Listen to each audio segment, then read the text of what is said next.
सारे शास्त्रों में ये निवेदन किया गया कि ये 108 मोती क्या है, मतलब इसे हमें क्या भावना करनी चाहिए। पहले तो हमें 108 मोती वाली माला को नीचे नहीं रखनी चाहिए, पांव नहीं छूना चाहिए, और साथ ही साथ क्या भावना करनी चाहिए, ये 108 मोती कौन है। सबसे पहले जो मुख्य मोती होता है वो तो राधा और कृष्ण, हमारे आराध्य परम उपास्य, जो जिसे सुमेरु कहते हैं, मुख्य मोती कहते हैं, वो तो राधा कृष्ण स्वरूप है।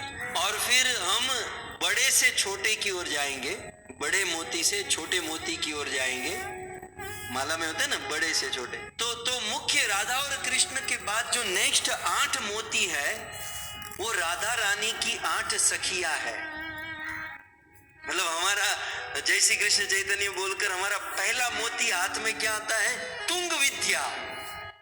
तुंग विद्या को हम हाथों में घुमाते हैं रोज। ये महामंत्र जब कोई साधारण चीज नहीं है। सबसे पहले मोती, पहले तो राधा कृष्ण को हाथ में लिया, और फिर राधा रानी की प्रथम सखी तुंग विद्या, फिर दूसरी चित्रा, तीसरा मोती चंपकलता, चौथी सखी ललिता, पांचवी विशाखा, इंदुलेखा, फिर रंग देवी, और फिर 8वीं सुदेवी।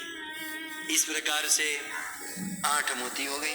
108 मोती में 1 से 8 मोती राधा रानी की अष्ट सखिया है।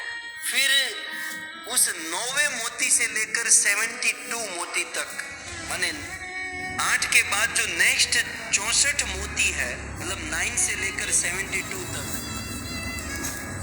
वे एक एक गोपियों की 8-8 सखी है।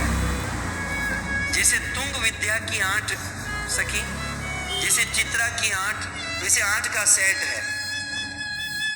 तो इस प्रकार 64 उसमें चला गया, 8 जा 64, यस। तो 1 से 8 अष्ट सखिया, फिर 9 मोती से लेकर 72 मोती तक उस अष्ट सखी की एक सखी की 8-8 गोपी है। उसके भी नाम है, फिर कभी विस्तार से। तो 72 तक पहुंचे। अब 73 से लेकर 104 तक 32 मोती जो है वो भगवान श्री कृष्ण के 32 सखा है, जिसको कृष्ण के नित्य सखा कहते हैं, श्रीदाम सुदाम आदि 32 सखा। तो 73 से लेकर 104 तक। अब बचे कितने? 4। 105वां जो मोती है